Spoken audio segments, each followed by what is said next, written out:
Então, é o seguinte, eu estava na faculdade, estava conhecendo as pessoas novas, aí infelizmente teve essa ocasião da pandemia e a gente teve que voltar para casa, né? Então eu peguei um trabalho de limpador de estufas, meu irmão pegou um trabalho de motoboy. Minha mãe sempre com essas ideias de querer ter uma horta familiar, então ter alguns alface, algumas coisas. A gente não pensou no início, vamos produzir para vender, entendeu?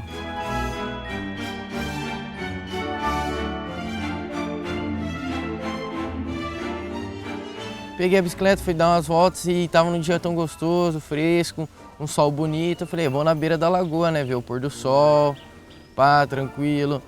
Aí um dia encontrei o Marcos, ele tava na beira da lagoa nadando com a filha dele, né. Aí eu comentei que queria fazer uma horta familiar. Falou, ó, pode pegar o terreno assim, pode usar. E eu na hora assim, isso não é tão comum, né. No mesmo dia que ele falou, a gente já tava aqui já. Começou o primeiro dia, acho que com uma enxada, um facão e catando mato, né? Revezando um pouco cada um enxadão porque só tinha uma ferramenta.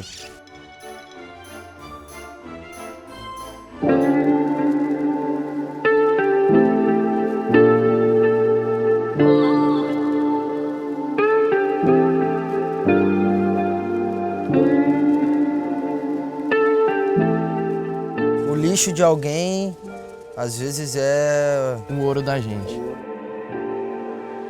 Terreno baldio, né? Tava jogado, não tinha nada na casa. muito entulho, lixo. Muito entulho, lixo, mato, sabe? Era um matagal. Nessa construção, ela é uma bioconstrução, né? A gente tentou fazer o mais sustentável possível.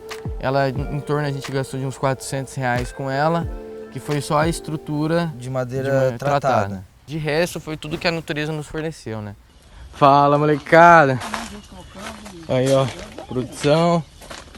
Aí o Guilherme, o Marcos, fazendo a casinha de pau a pique. Aninha.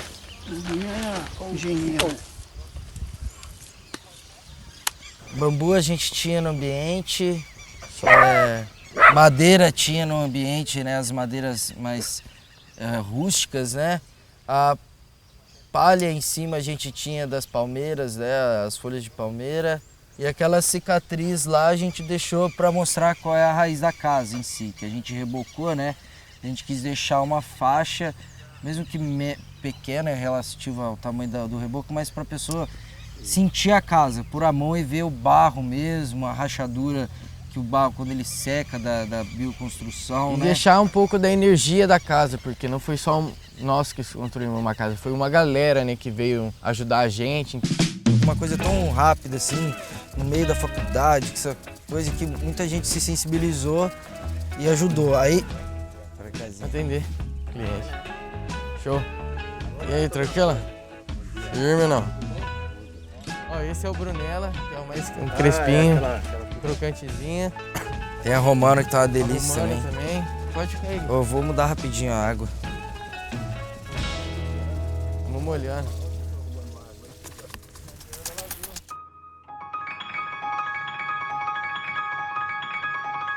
É uma coisa circular, uma coisa mais natural possível.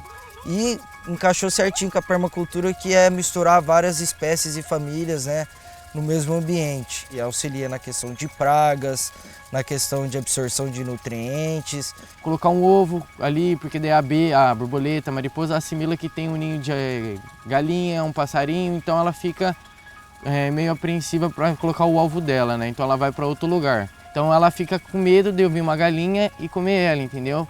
Então ela prefere colocar em outras coisas, como flores que a gente tem outras vegetação fora da horta, assim, que sem ser hortaliça ou verdura, porque daí atrai esses insetos para lá e não para nossa horta, né? Se tem alguma doença no solo e ela tá lá, ela atrai essa doença para ela e não deixa essa doença se disseminar, entendeu? A gente deixa algumas ervas daninhas, né, em específica que proliferam predadores naturais e também servem como plantas hospedeiras para os insetos pragas. Aí deixa o sistema trabalhar em conjunto, né?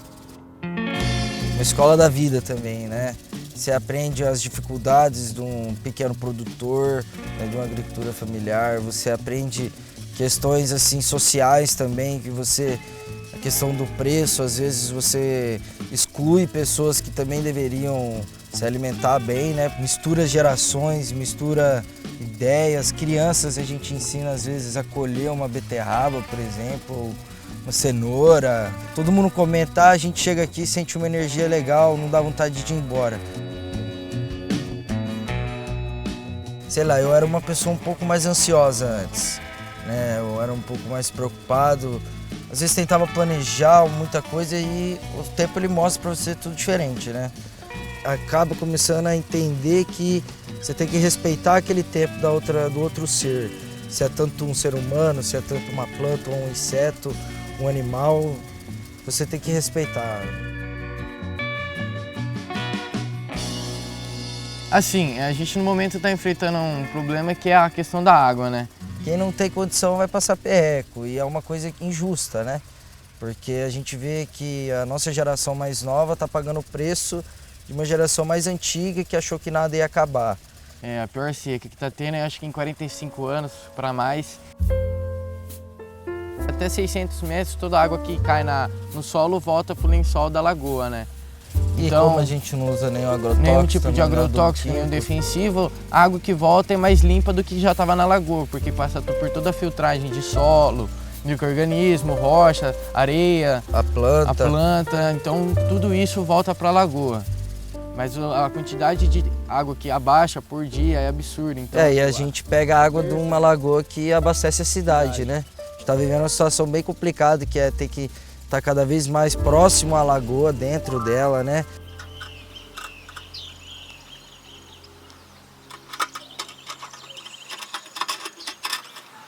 Acabar a água é um problema sério.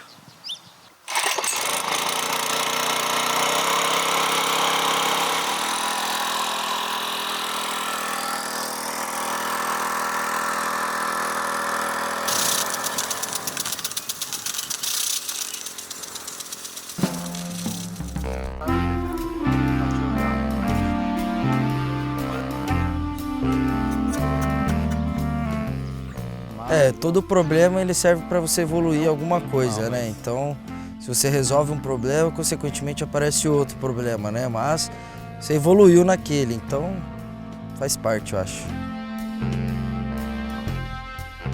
Espera-se que chova, enche a lagoa e estabilize, né? Nunca tem momento ruim, né? Tudo é uma fase, eu acho. Tem que curtir agora e tá com pau, né? Tem como falar que é infeliz tendo saúde, tendo sempre oportunidade de conhecer alguma coisa diferente, né?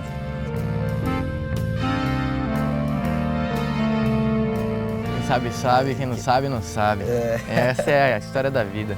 É o fogo do conselho. Chama!